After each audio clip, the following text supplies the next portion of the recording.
If you're someone concerned about where your tax dollars in Canada are going, then you should also be very concerned about what a complete mockery many of our social assistance programs are. Many of us are led to believe that if someone is in actual genuine need of help, that programs like Ontario Disability will recognize this, but unfortunately that's most often not the case. Stick around to learn more. An idea can escape. Ideas are bulletproof. Hello everyone, welcome back to ALifeLearned. My name is Becca, and as someone who's been on both Ontario Works and now Ontario Disability, I've had a lot of experience with how the programs can really not help people and not do what they claim they're supposed to. And so, to give you context on this, let's start off by reading what the ministry says their purpose is. So, the programs of the Ministry of Community and Social Services help to build communities that are resilient, inclusive, and sustained by the economic and civic contributions of all Ontarians. So with that, we're basically led to believe that these programs are created to actually help people when they're in need of help. But I'm about to explain to you how that's very much not what happens when someone goes to apply for Ontario Disability. So when it comes to the Ontario Disability program, on their website, they say if you have a disability and need help with your living expenses, you may be eligible for Ontario Disability support. So that basically says if you have a known diagnosed disability, you might be eligible. And they even follow up by saying that their purpose is to help people with their essential living expenses. But they go on to explain how you qualify, and that is you must be 18, you must be living in Ontario, you must be low income, and you must meet the program's definition of disabled. So the clear thing there is you have to be low income, and according to their website, you're considered to be in financial need if the costs of your household's basic living expenses are more than your household's income and assets, as determined by an O.D.S.P caseworker. And the key thing here is that assets cannot exceed prescribed limits. I was happy to read that you do get to keep your home or one of your vehicles in the case of being on O.D.S.P, which is not the case with Ontario Works. They make you liquidate everything. But moving on, to meet the program's definition of a person with a disability, you have to meet the following criteria out of the O.D.S.P Act, Section 4. So a person is considered someone disabled if A, the person has a substantial physical or mental impairment that is continuous or reoccurrent and expected to last 1 year or more. B, the direct or cumulative effects of the impairment on the person's ability to attend to his or her personal care, function in the community, and function in the workplace results in a substantial restriction in one or more of these activities of daily living. And C, the impairment and its likely duration and the restrictions in the person's activities of daily living have been verified by a person with the prescribed qualifications. So to properly explain to you just how much of a mockery trying to apply for O.D.S.P really is, now that you have context as to how to qualify for O.D.S.P, let me share my experiences of trying to apply for this program. Now, when I first applied, I was actually still working. I was still trying really hard to make things work, but I couldn't work full-time because of my disabilities, and so I was applying for extra help while still trying to keep up with participating in the economy. And my worker was a little bit skeptical because I was still working, but she said that's encouraging because they do want people to work if they're on O.D.S.P and able to. They encourage people with disabilities to work if at all possible, and then they just supplement your income if you can't earn the maximum that they're willing to provide. And so having read that they help people who have diagnosed disabilities and knowing that I have several diagnosed disabilities that were preventing me from working full time, it only made sense to me to apply for help. I called them August of 2013, that's 2013, to begin my application. They brought me in later in that month for an appointment. I got a package of stuff and they said fill it out as soon as you can, get your doctor to fill out all the paperwork, and then submit it within, I think it was like 60 business days or something like that. So it was a bit difficult because I had a lot of different doctors that had to fill it out, and they expect me to fill out a particular part as well, and it's very difficult for me to write. That's one of my disabilities, is pain in my arms, and so doing anything with my arms is quite painful. But I did the best I could, got it in as soon as I could, got a letter from them on October 31st. So at this point, it's been about 2 months since I first started the application, and they said, we received your application on the 22nd, we now will take 90 business days to get back to you. Note that I said business days, so Saturdays and Sundays don't count. That is just so long to wait. It was brutal. And at this point, my disabilities made me have to quit because I was working in a kitchen at the time and I have fibromyalgia and was forced to realize that I just couldn't handle physical labor jobs anymore. So I had to go on Ontario Works because I was living in an area that didn't have any office jobs or any sedentary jobs whatsoever.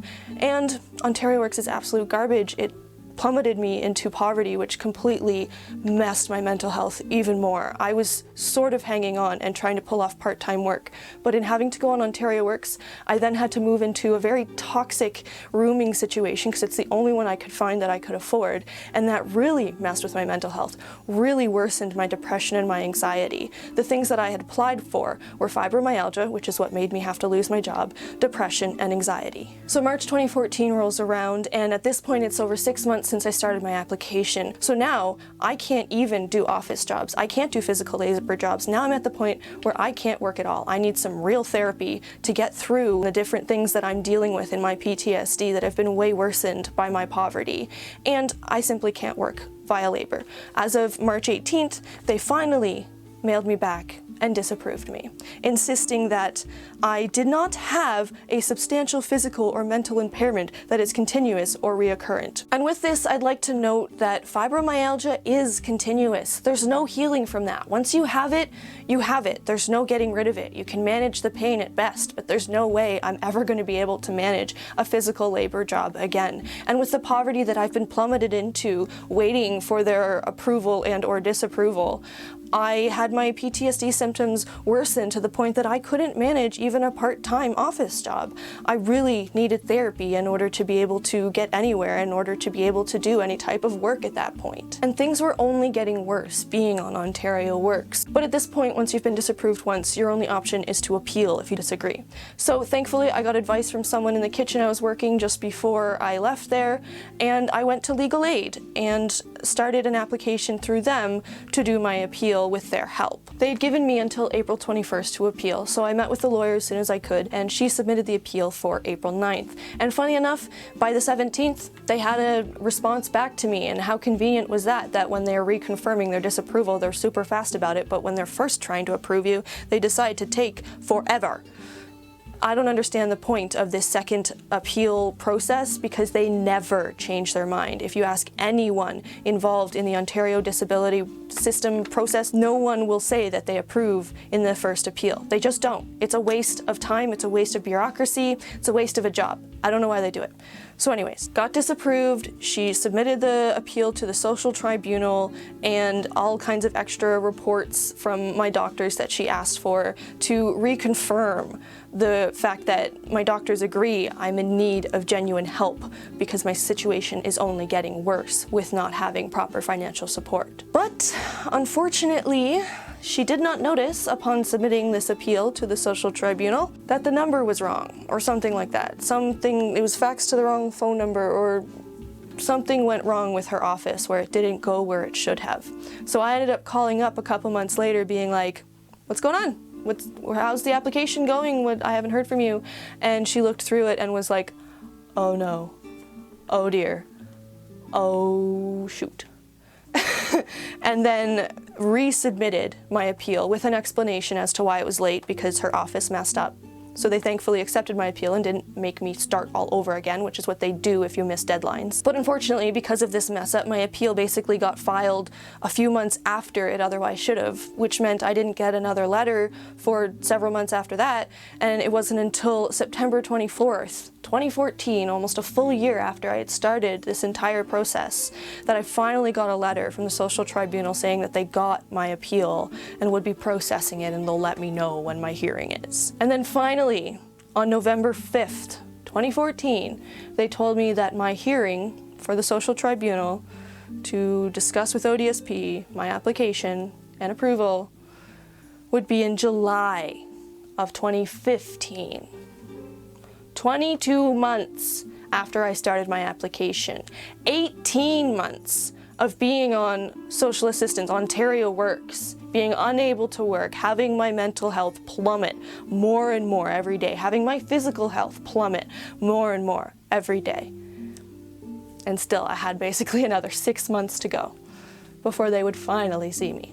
But at least I had a hearing date at that point. So finally, July 7th comes around and the hearing was absolutely brutal. They ripped me to shreds. They just had no care for who I was as a human.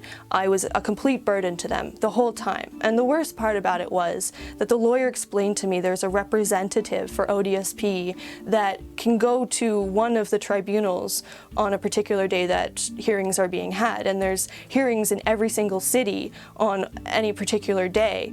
And she chose my hearing. She could have gone to Toronto, she could have gone to Hamilton, she could have gone somewhere else, but she chose my hearing. And basically, they choose whichever hearing they feel is most in need of further representation that it should be disapproved. So she represented O.D.S.P. continuing their opinion that I do not deserve assistance and I am not disabled enough. She insisted that I clearly wasn't mentally ill enough because I had a boyfriend. They also persisted that because I wasn't taking medication that clearly it wasn't bad enough. My pain could not have been that bad. My depression could not have been that bad.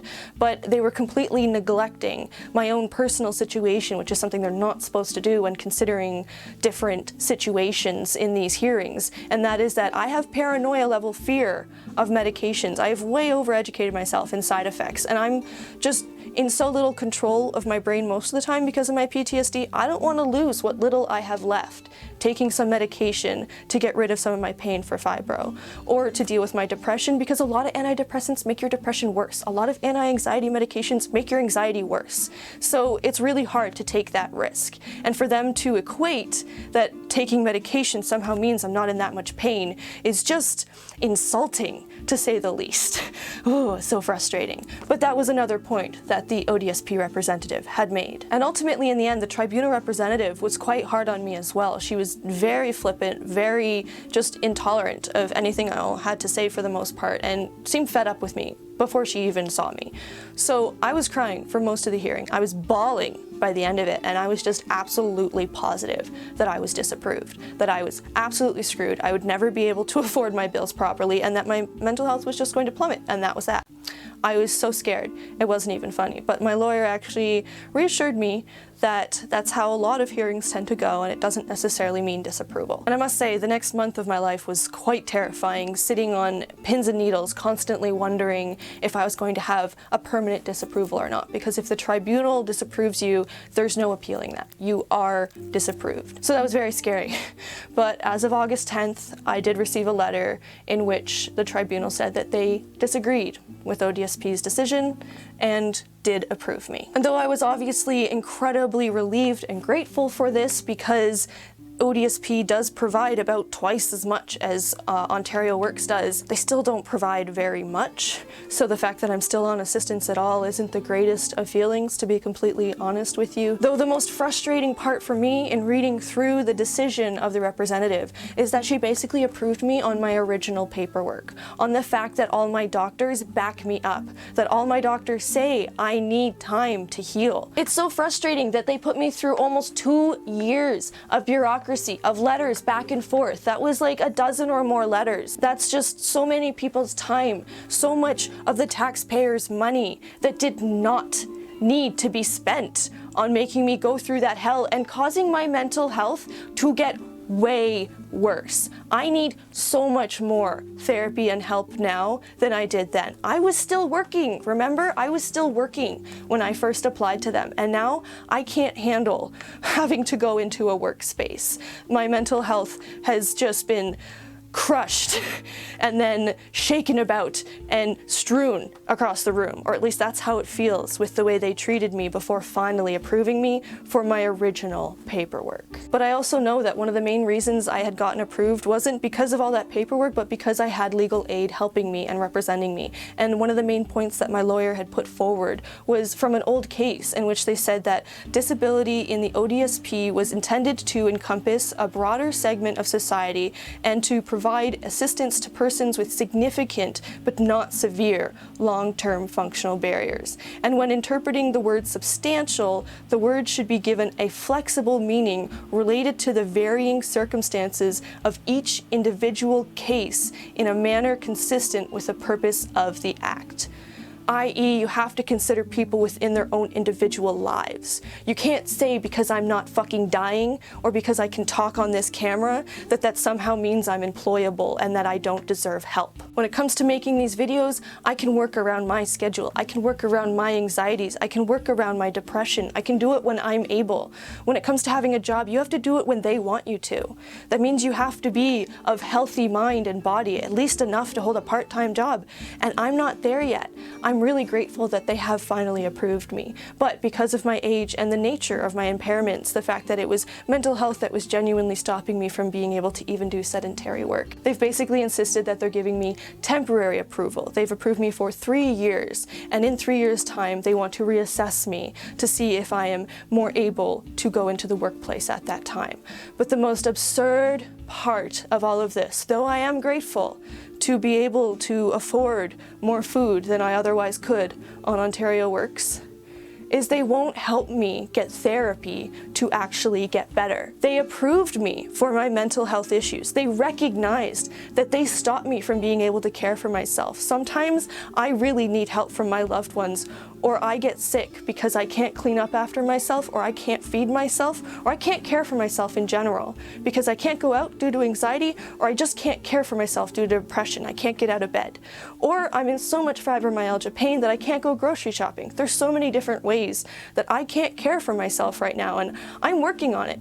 But they won't help me with the ultimate thing they want me to get better for. The reason they're going to reassess me is because they're saying your mental health should improve, but they won't help with therapy. And as I'd mentioned, they do provide other medical coverage, such as dental coverage up to $2,000, vision care, and several prescriptions, as well as a few other things to accommodate certain diets, such as people with diabetes. But still, they will not provide therapy. Why will they recognize that I am mentally ill and unable to care for myself, and also say that they think it's healable, but not provide help for it?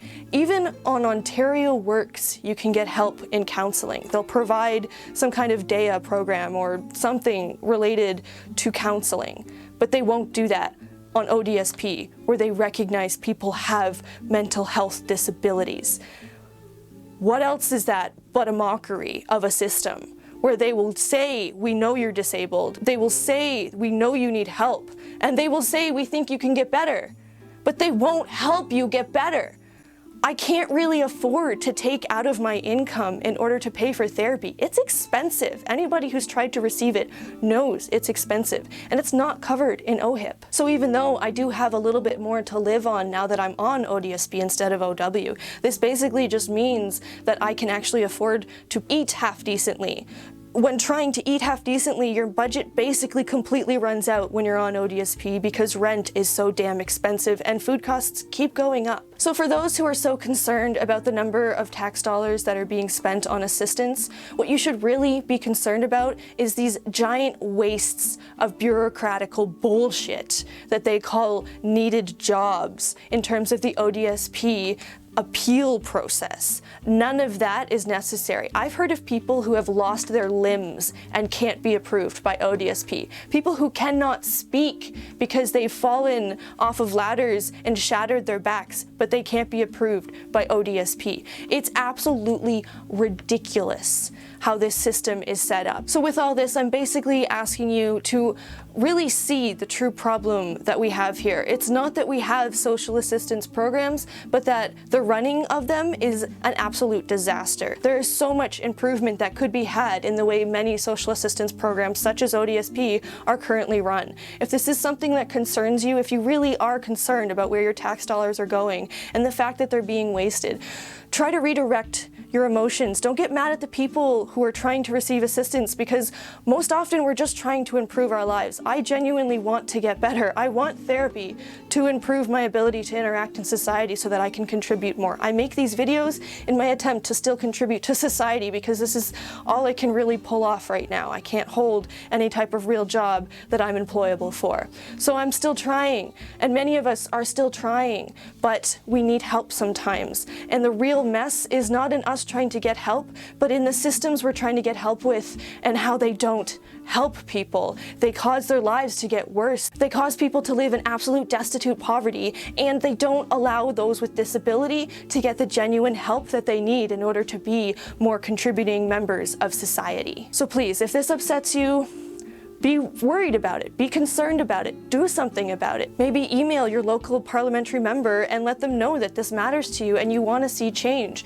Maybe support the basic income movement that is coming through Ontario, where they're going to be trying to do a little pilot and seeing how that goes. Get involved in this subject more. There are poverty groups throughout Canada and throughout Ontario that are involved in stuff like this and that are trying to make change in these areas. So I ask you, now that you understand better what it's like to try and get through the O.D.S.P process, don't judge people who are on the system.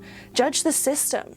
Realize that that's where the problem actually is, and apply your energy to making change there, because it's us working together, having discussions like this, and commenting in the comments about how we feel about this that's really going to get the ball rolling in making change, and having it recognize that if it's a program that's there to help people, it needs to recognize it's not currently doing that and make changes in order to make that more possible. So I do encourage that everyone please feel free to comment, but keep it diplomatic and productive. We want to get this subject moving forward. We don't want to talk about how angry we are that people are using our tax dollars. We want to talk about how angry we are that government is wasting our tax dollars and not actually helping people. It's not the people who need help, it's the people running those systems. That's the real problem. We need to focus our energies in the right places. And for those on O.D.S.P or applying for it right now, I'm so sorry for the suffering you go through every day. I feel for you big time, because I'm on it too, and I know they don't give us enough. We gotta do what we can with what we have, and try to make videos like this and work together to share with each other the support that is needed in all communities to try and get things progressive and moving forward in terms of social movements and social programs such as O.D.S.P. Let's try to talk productive and progressive, because it's only in conversations like this and in people like us acting on these issues that anything is ever going to change. And if you're someone who might be on O.D.S.P or applying for it right now, and you might like a video about how to apply, because I realize they really don't give you enough guidance or information, and that's why a lot of people end up getting disapproved, please feel free to let me know in the comments if you might like that video, and I will certainly consider it for the future. And as always, please do join me again next week, where I try again to share a little something I've learned in life.